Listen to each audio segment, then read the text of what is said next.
Assalamualaikum warahmatullahi wabarakatuh. Perkenalkan, nama saya Radia Wulan. Di sini saya akan menjelaskan tentang definisi dan klasifikasi mineral makro. Langsung saja, mineral makro atau makro mineral yang kebutuhannya lebih dari 100 mg per hari.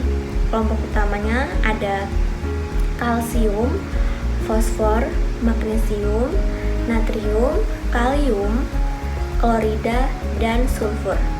Terutama diperoleh dari asam amino, sulfur, metionin, dan sistein, sehingga jarang dibahas terpisah dari protein. Assalamualaikum warahmatullahi wabarakatuh. Perkenalkan, nama saya Nadine Kalisa Fidelia dari kelas 1A. Di sini saya akan menjelaskan tentang sumber pangan utama. Sumber pangan utama seperti kalsium. Kalsium memiliki sumber pangan seperti susu, produk olahan, ikan bertulang lunak seperti sarden, tahu tempe yang digempalkan kalsium, sayur hijau, brokoli, dan kailan. Yang kedua ada fosfor. Fosfor hampir semua pangan berprotein. Contoh sumber pangannya seperti daging, susu, kacang-kacangan. Aditif fosfat pada pangan olahan. Yang ketiga ada magnesium. Magnesium sumber pangannya dari kacang, biji, sayur hijau, serelia utuh, kedelai atau tempe. Nah, yang selanjutnya ada dari natrium. Natrium sumber pangannya seperti garam meja, bumbu penyedap, makanan olahan atau kemasan. Contoh dari makanan kemasannya ada seperti mie instan, sosis, dan snack. Yang kelima ada kalium. Kalium sumber pangannya dari buah dan sayur, bisa pisang, jeruk, kentang, tomat, bayam, kacang-kacangan, susu, yogurt.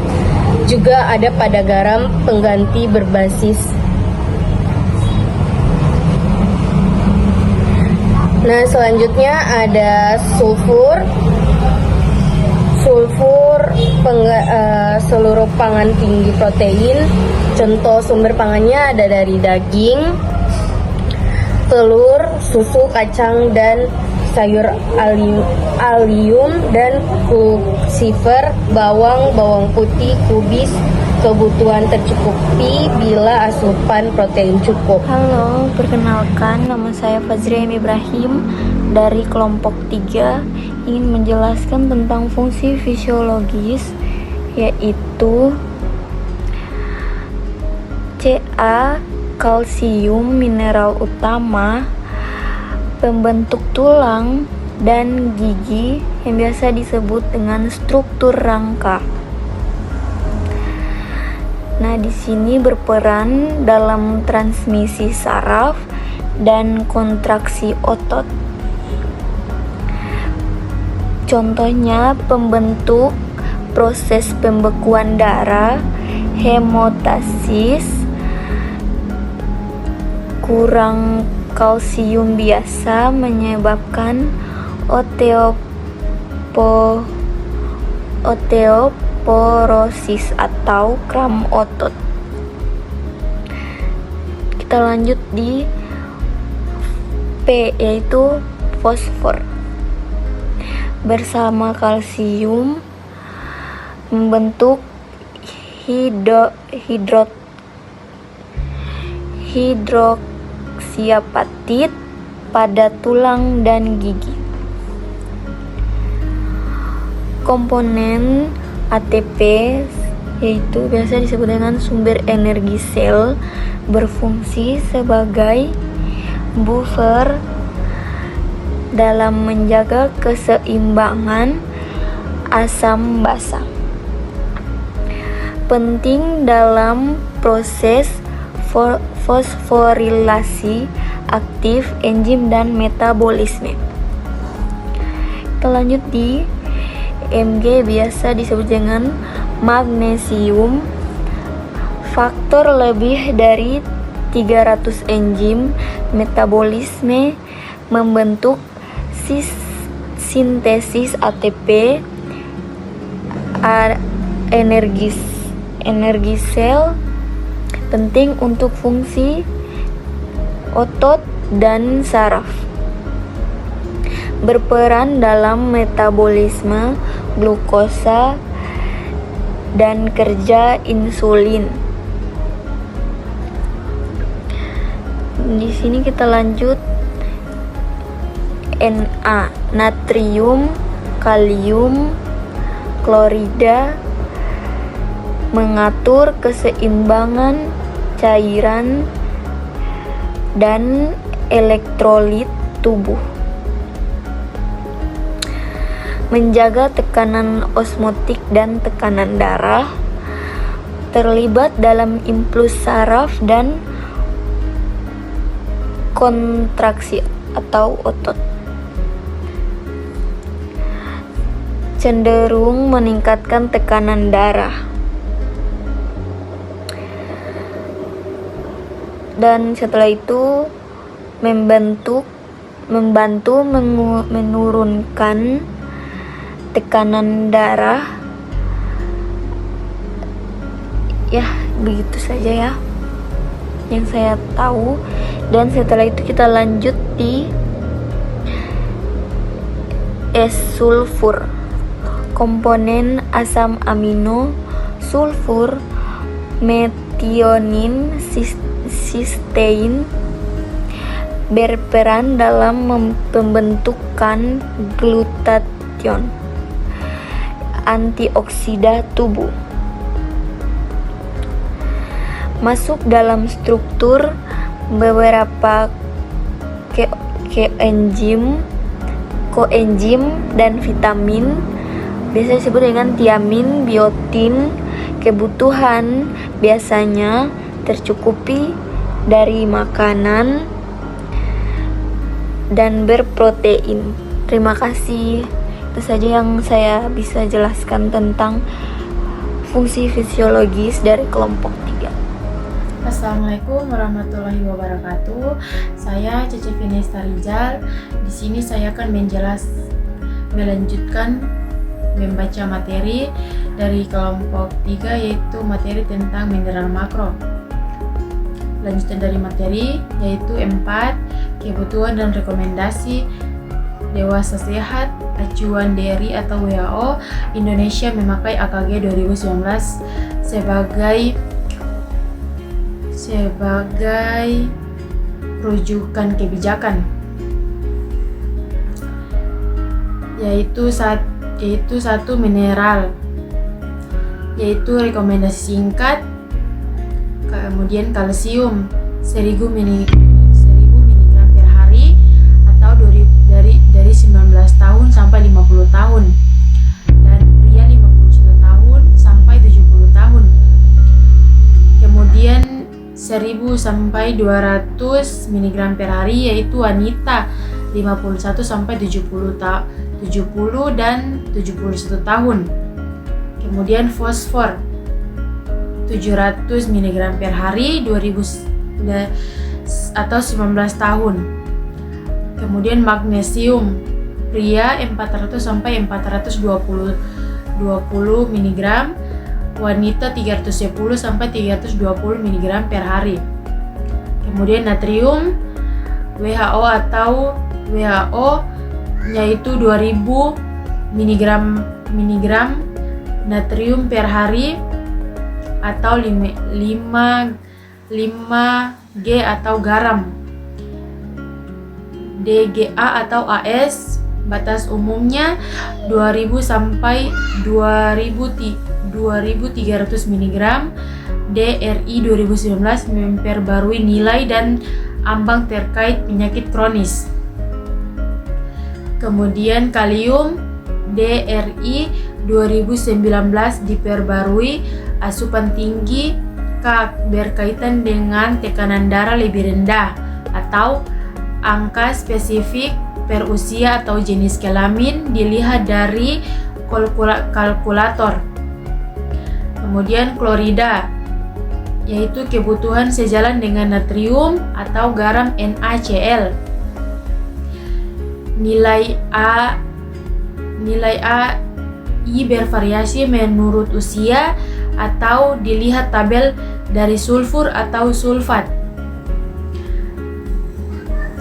yaitu tidak ada Al atau DRI khusus, tercukupi bila asupan AA sulfur atau protein cukup.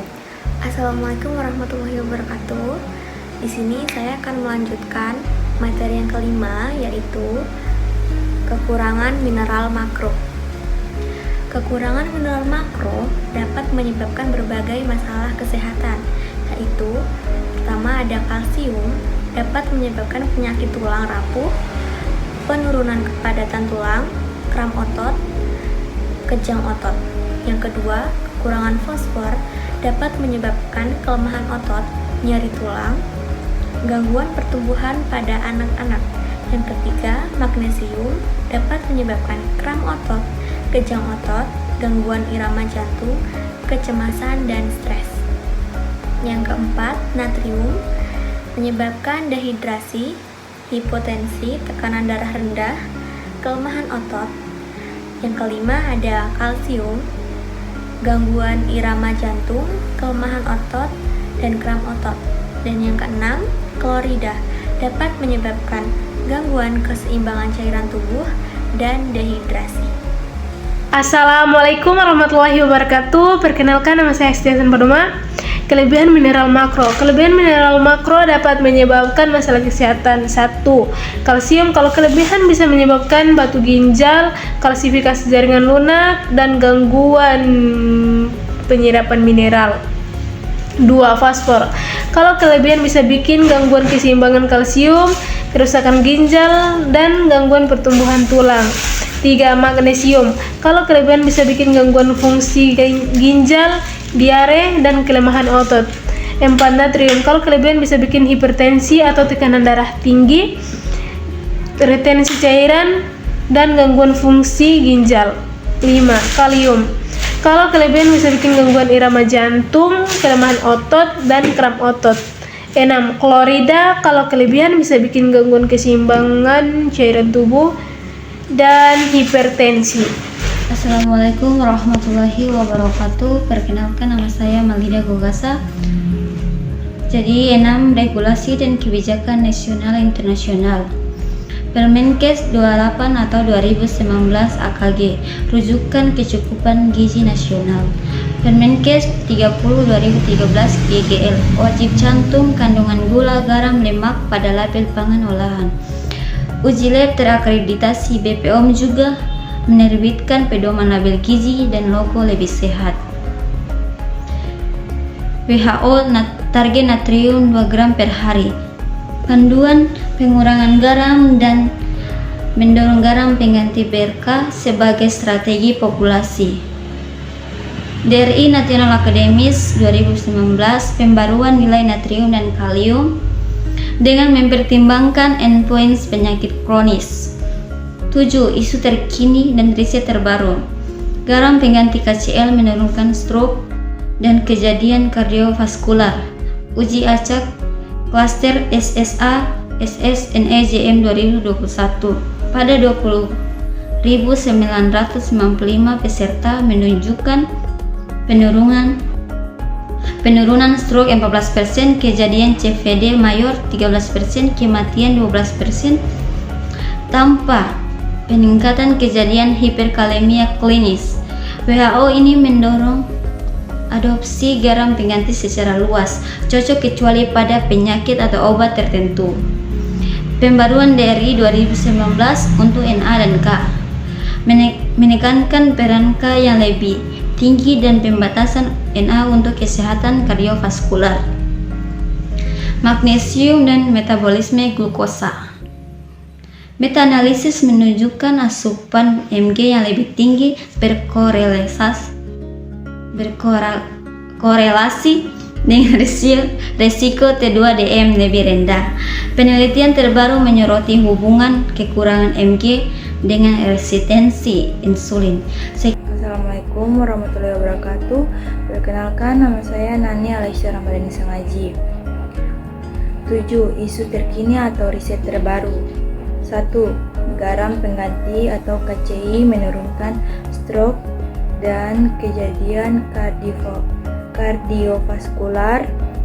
Uji acak klaster SSA-SS atau NEJM 2021 pada 20.995. Peserta menunjukkan penurunan stroke 14%, kejadian CVD mayor 13%, kematian 12% tanpa peningkatan kejadian hiperkalemia klinis.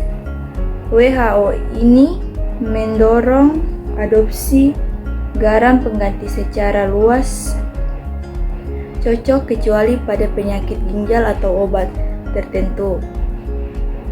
2. Pembaruan DRI 2019 untuk NA dan K menekankan peran K yang lebih tinggi dan pembatasan NA untuk kesehatan kardiovaskular. 3. Magnesium dan metabolisme glukosa. Meta-analisis menunjukkan asupan. Penelitian terbaru menyoroti hubungan kekurangan Mg dengan resistensi insulin. Studi kasus singkat. Kasus perempuan 45 tahun dengan diabetes mellitus tipe 2 hipertensi. Asupan tinggi pangan olahan asin, jarang konsumsi sayur dan buah-buahan. HbA1c 8,1%, IGVR normal. Analisis dan kaitan makro, mineral, dan bioaktif. Magnesium rendah sering ditemukan pada diabetes mellitus, prevalensi hipomagnesemia, meta-analisis hingga 30%. Kekurangan magnesium memperburuk resistensi insulin dan kontrol glikemik. Hipertensi, tingkatkan magnesium dari pangan, kacang, biji, sayur hijau, sereal utuh. Pertimbangkan suplemen dosis moderat bila terbukti defisit. Natrium tinggi hingga tekanan darah tinggi, turunkan natrium menuju hingga 2000 mg per hari. Ganti garam dapur dengan garam pengganti hingga kurang lebih 25-30% KCI untuk membantu turunkan tekanan darah bila fungsi ginjal normal dan tidak memakai obat yang meningkatkan karbohidrat. Karbohidrat cukup tinggi dari buah sampai sayur menyertakan efek natrium menurunkan tekanan darah. Pantau bila ada perubahan obat atau ginjal. Kalsium dan fosfor. Jaga keseimbangan untuk kesehatan tulang. Risiko osteopenia meningkatkan pada diabetes mellitus. Utamakan kalsium dari pangan. Hindari kelebihan fosfor dari pangan ultra proses. Rencana 4 singkat langkah. Ganti 1/2 takaran garam meja dengan garam pengganti KCI kurang bumbu instan asin. Target hingga 5 porsi buah sayur per hari. Tambah kacang 30 gram per hari. Sereal utuh untuk magnesium. 4. 2 porsi harian produk susu dan fortifikasi untuk kalsium.